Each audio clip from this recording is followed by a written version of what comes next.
Good morning and welcome back to English 1101. Thank you so much for your drafts from last week, your final drafts for Project 1.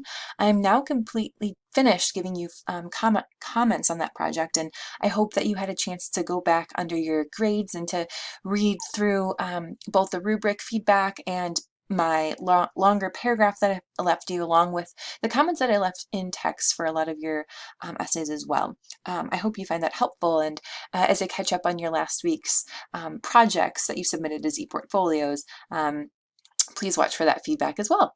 But in the meantime, we're going to be moving on to Unit 6, Community Parallels, where we will continue work on your community assessment projects, but developing something that you began work on last week, which is I asked you to think about if you can locate, just through some initial research online, a community that has examined a problem similar to yours. Likely, the issue that you're wanting to address for your community is something that someone else has thought about addressing in their community. And so this week we're going to be thinking about, as the title of this section is called, Community Parallels, a way of thinking through the work that has already been done before by someone, or work similarly done by someone, in order to get your project sort of motivated, catalyzed, and informed in terms of process. How do we start research? How do we start making these changes? Last week you began reading through Mark Hostetler's What Does It Take to Create a More Natural Stormwater Pond as an example to think about how, identifying community needs based on your available expertise and resources help narrow your scope. And so I hope that that reading was helpful. I'll give you some comments about that collaborative reading discussion that went on last week in a separate email. In addition to thinking about community parallels this week, I want us to focus on creating researched print and or digital text that respond to rhetorical situations. And one of the things that we need to sort of establish in this class is what exactly is a rhetorical situation? What is rhetoric? Where does it come from? And how does it feature into this class? This week I'm going to have you be thinking about rhetorical situations in rhetoric by reading a brief excerpt from this great text called Researching Writing: An Introduction to Research Methods by Joyce Kincaid. And in this section, you'll be reading it through the Google PowerPoint. But before I get to that explanation, I just wanted to give you a brief overview of rhetoric. So rhetoric, it dates back actually to ancient times, this word that I keep using, and has been a crucial part of the Western tradition. The ability to speak well, which is called elocution, and persuasively was highly valued in ancient Egypt and Greece. Even in these times, rhetoric sometimes took on pejorative meaning, particularly with the sophists, who were infamous for proposing that a weaker stance or argument might gain the upper hand if the audience could be persuaded of its value through an excellent speaker. This approach ran counter to those who believed argument should be true and ethical. So you might think about that, the relationship between persuading someone based on emotion, based on the sort of persuasive tactics versus the sort of perhaps ethical background or the true nature of what they're saying, runs sometimes counter to the other. Aristotle, this marble bust of him right here, who was born in 384 and lived till 322 BC, wrote The Art of Rhetoric, and he is still credited with being the leading authority on rhetoric. He has called rhetoric, quote, the faculty of observing in any given case the available means of persuasion. And that's really important because you'll hear that a lot. If anyone thinks about rhetoric, they think it's the faculty of observing in any given case available means of persuasion. How do you persuade your audience? And what do you do? But in this period, rhetoric was also dialectic, which means that it was a conversation, which would eventually lead to a resolution, a true resolution. Aristotle felt that excellent persuasive techniques stemmed from one of three appeals. What were those three appeals? Well, the first was an appeal to logos, or logic. Then there's an appeal to emotion, which is sometimes referred to as pathos, and then an appeal to ethics, or ethos, the sort of credibility of the speaker. Ethos focuses on the credibility of the speaker. It's the person, an ethical, honorable person with expertise in the subject matter. An appeal to emotion might draw in examples such as an animal or child abuse. That brings the audience to empathize. And on the other hand, logic involves quantitative evidence. So thinking about facts and percentages and statistics. In addition to thinking about how one balances or how one manages these three different aspects, three different appeals, logos, ethos, and pathos, Aristotle also had five major aspects of rhetoric, tasks that are part of creating a persuasive speech. So for you, this is speech, but for us, it's really more like text. And those five steps are things that you've probably seen when you write something: invention, arrangement, style, memory, and delivery. While memory and delivery are less important for those that are writing, because we don't have to memorize and we don't have to necessarily deliver by speaking through writing, arrangement, which refers to organization, and style are equally appropriate for written discourse. These two were carried out for the purpose of presenting the best argument and thus winning the case. So think of yourself as lawyers. Not surprisingly, rhetoric was not only the province of government officials, the Roman senator, for instance, but also of the legal profession.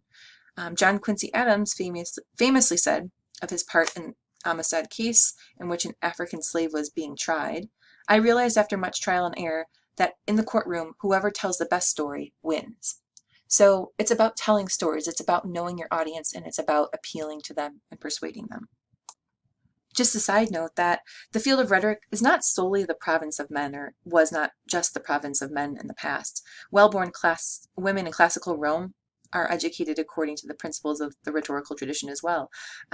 For example, there's a medieval writer named Christine de Pizan who was born in 1364. She's a medieval writer who argued against male writers who took stereotypical stances that devalued women. She's considered perhaps the first feminist writer. In The Treasure of the City of Ladies, this image, an image taken from that manuscript here that you're looking at, de Pizan argues that skill in discourse should be a part of every woman's moral repertoire, and that women have special powers as peacemakers and mediators. The U.S. National Women's History Museum has adopted de Pizan as the namesake of its honors program to celebrate women in history and in contemporary times whose work may have otherwise gone unnoticed. This week, our collaborative reading is going to be a little bit different. Instead of commenting on a Google Doc, what I'm going to have you do is read some screenshots from this text that I was excerpting from. This section that you're going to be reading is called Rhetorical Analysis. And yes, it's a little bit more didactic than our other essays that we've been reading, a little more instructive. And to sort of balance the way that we're going to be reading an instructive text, instead of commenting line by line, what I'm going to ask you to do is read carefully these 5 pages, but then create some kind of invention, some kind of brainstorm that you can share with your reader.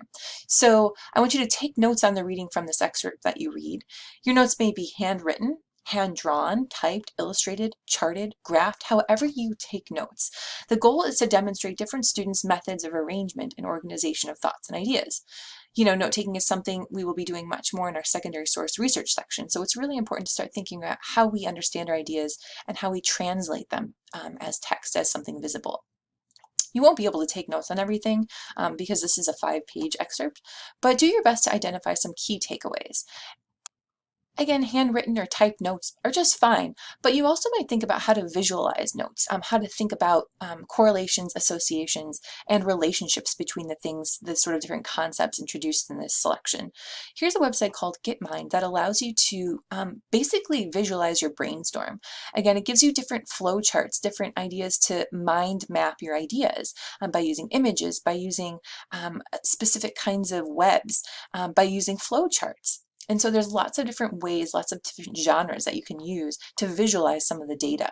And I think sometimes it's always helpful to remember what you're reading by visualizing it in one of these ways. Feel free to try out one of these mind maps. They're free, and you can click on them to create your own template with your own concepts.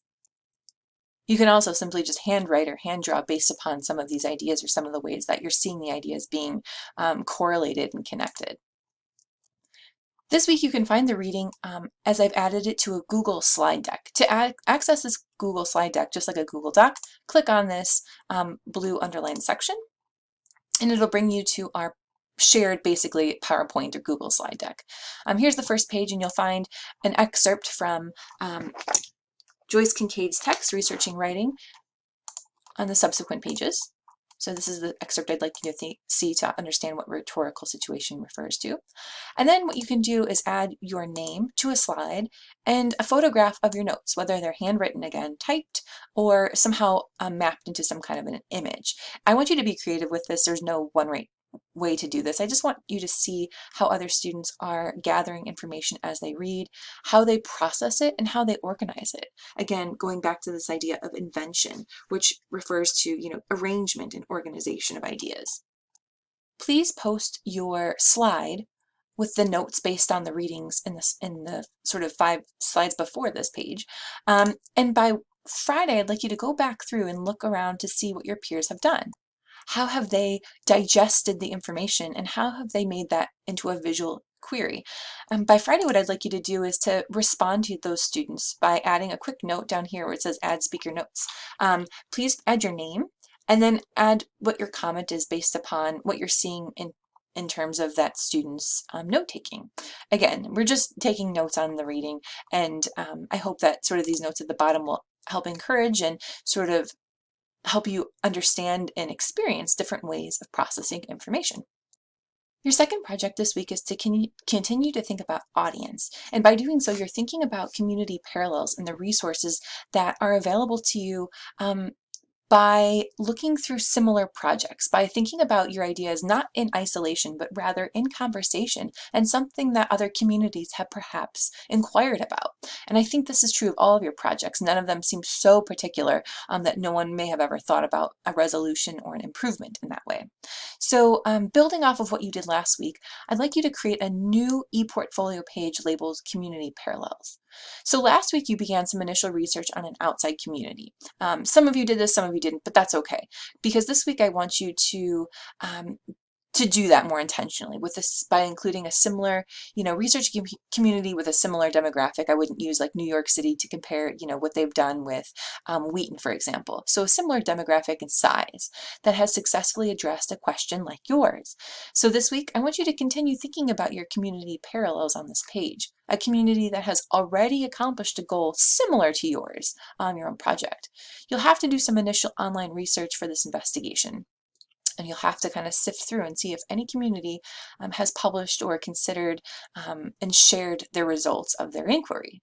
And as you go through, I just have a set of questions that I'd like you to think about. Again, this is analysis. We're thinking about how one source or one problem is in connection to something that we're thinking today, that we're not in isolation as thinkers. So at the top of your ePortfolio page, include your research question. And I want you to name the community that you found that has encountered the similar problem. In what city did this change occur? Include a link to any sources or research you find about this parallel community issue. We always want to make sure that we're citing the sources from which we're taking these ideas. What was their research question based on? Their solution. You'll have to kind of infer what their own research question was, kind of working backwards, but I'd like you to kind of imagine what their research question may have began as. I'd also like you to include an image of the problem or issue of this parallel communities project, whether there exists one, you can find one online that's related to that one, but hopefully there's an image included like Mark Hostetler has done. Who is involved in this investigation? What kinds of people were needed to kind of make this project succeed? And what steps did the community take to make changes? Again, you're thinking through a community as a way to understand and build from and strategize your own community analysis and assessment. The last part is to analyze this parallel community. How those ideas address your own community question, but also how there may be differences. So in what ways is this community similar to, doing something similar to, or something you're imagining, and in what ways is the approach a little bit different, or in what ways does it depart from some of the questions that you're asking?